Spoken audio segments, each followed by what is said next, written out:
Newspapers across South Africa are awash with headlines about the embarrassing 34-32 defeat that the plucky Japanese inflicted on South Africa at the Rugby World Cup.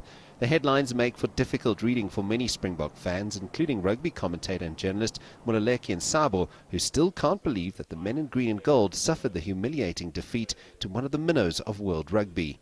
I could just pick up words, but it was symbolic. First up, it's embarrassing. It's something that no one really saw it coming in the world, and there was a lot of complacency. I know they talk about that word, but you gotta go on the field and still do it as well. So it wasn't there. So for South Africa, they need to regroup. We always talk about looking at their drawing boards and all of that, but I just think South Africa needs to do something drastic. You don't panic. You don't need to panic, but you still need to get the guys that are in form, and they should start.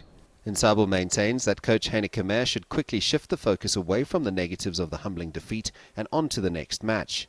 Well, it's difficult at the moment, CS, for the management to pick up the pieces. How do you start? Where do you start? What do you do as well? Do you panic?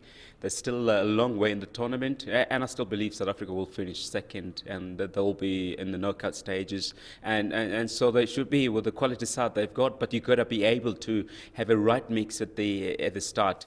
The result has been met with shock and disbelief by many Springbok fans. Yeah, I've been watching the full game, but I was so worried because we didn't expect that Springbok will play the way they was playing. So shocking because Springbok is a superpower in rugby. Japan have never been known to be good in rugby, but it's so shocking to see Springboks go down to them.